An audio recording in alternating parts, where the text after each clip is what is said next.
Hello दोस्तों, मैं हूं फोकस बंदा। एक बार फिर लौट आया हूं सच्ची और डरावनी कहानियों के साथ।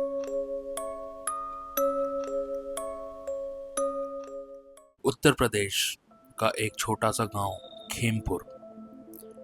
खेमपुर में एक किसान रहता था, हरिराम यादव। उसका एक छोटा सा परिवार था। उसकी बीवी सावित्री, बेटा मोहन और छोटी बेटी गुड़िया। ज़्यादा पैसा तो नहीं था इसके पास, लेकिन खुशी थी और सुकून था। पर वो सुकून एक रात ऐसा टूटा जैसे किसी ने सपनों को जमीन में दबा दिया हो। एक शाम हरिराम खेतों से देर रात घर लौट रहा था। रात कुछ अलग थी।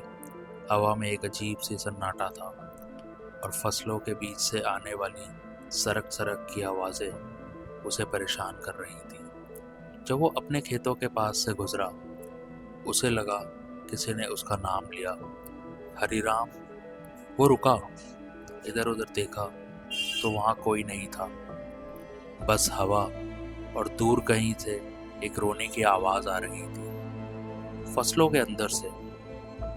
उसने सोचा शायद कोई जानवर होगा और वो घर चला गया। लेकिन उसके पैरों के नीचे जो मिट्टी थी वो उसको गीली महसूस हो रही थी, जैसे अभी अभी किसी ने वो मिट्टी को खोदा हो। अगली सुबह सावित्री, हरिराम की बीवी, उसने कहा, रात भर कोई खेतों के पास घूम रहा था। गुड़िया ने देखा शायद कोई औरत सफेद साड़ी में चल रही थी। हरिराम हंस दिया और बोला, पागल हो गई है तू, यहाँ ये सब बकवास अफवाहें हैं। पर उस रात जब सब सो रहे थे, गुड़िया ने चिल्लाते हुए बोला, बाबू, वही आंटी मेरे खिड़की के बाहर खड़ी थी, वो मुस्कुरा रही है मुझे देख के। सब भाग के बाहर आए। खिड़की के नीचे देखा तो जो मिट्टी पड़ी थी वहां पे एकदम फ्रेश पैरों के निशान थे। दिन गुजरते गए। हरिराम जब भी खेतों में जाता, उसे वही रोती हुई आवाज सुनाई देती, एक औरत की। कभी कोई कहता, पानी दे दो, कभी मुझे ढक दिया गया है।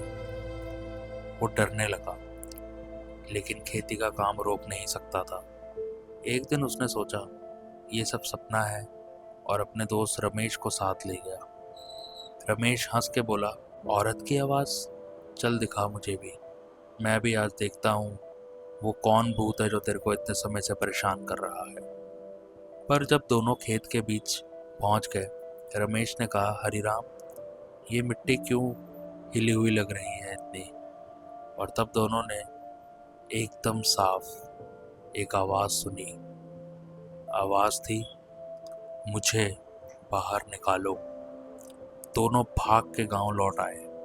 उस रात रमेश अपने घर से गायब हो गया। सावित्री अब रोज सपने में एक औरत को देखती है, चेहरे पर खून, हाथ में सिकल, और कहती, तेरे पति ने मुझे दर्द दिया, अब तुम मेरी मिट्टी में आओगे। सावित्री ने हरिराम से कहा, तू कुछ छुपा रहा है ना मुझसे? हरिराम चुप था। उसकी आंखों में डर भी था और एक राज भी। एक रात सावित्री ने हरिराम के पीछा किया। वो खेतों के पास गया, एक जगह झुक के मिट्टी खोदने लगा। उसने देखा हरिराम के हाथ में एक छोटी सी हड्डी थी और वो बोल रहा था, माफ कर दे सीता, मुझे मजबूर कर दिया गया था। सावित्री का दिल कांप उठा। सुबह जब हरिराम घर आया, उसने पूछा, सीता कौन है? हरिराम ने चुपचाप कह दिया, सीता वो मेरी पहली बीवी थी। 10 साल पहले मेरी इससे शादी हुई थी। उसकी पहली बीवी सीता उसी खेतों में गायब हो गई थी। लोगों ने कहा वो भाग गई, पर असली बात ये थी, हरिराम ने उसे उसी खेतों के नीचे दबा दिया था, क्योंकि सीता उसके बुरे राज सबको बताने वाली थी। सावित्री शॉक में थी। उसने पुलिस बुलाने का सोचा, पर उसी रात वो आवाज वापस आई, अब तेरी बारी है सावित्री। सुबह गांव वालों ने देखा हरिराम के खेतों में नई मिट्टी डाली गई थी। और हरिराम और उसका परिवार कहीं नहीं था। गांव वालों ने जब पुलिस के साथ खुदाई कराई तो मिट्टी के नीचे 4 लाशें मिली। सावित्री, मोहन, गुड़िया और हरिराम के बगल में एक और पुरानी हड्डी सीता की।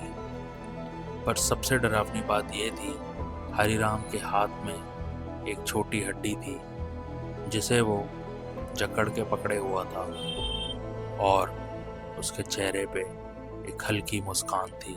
आज भी कहते हैं खेमपुर के लोग, रात में जब हवा खेतों से गुजरती है तो कहीं दूर से आवाज आती है, मुझे बाहर निकालो, और फसलों के बीच कोई मुस्कुराता हुआ आदमी दिखाई देता है। थैंक यू दोस्तों। अगर आपको ये कहानी पसंद आई तो प्लीज़ लाइक, शेयर और सब्सक्राइब ज़रूर करें फोकस बंदा चैनल को, जहाँ मिलती है ऐसी कहानियाँ जो कहीं ना कहीं किसी ने जानी है। और हाँ, अगर आपने भी कभी कोई अजीब या डरावना एक्सपीरियंस फील किया हो तो उसे कमेंट करके ज़रूर बताएं। शायद अगला किस्सा आपका हो।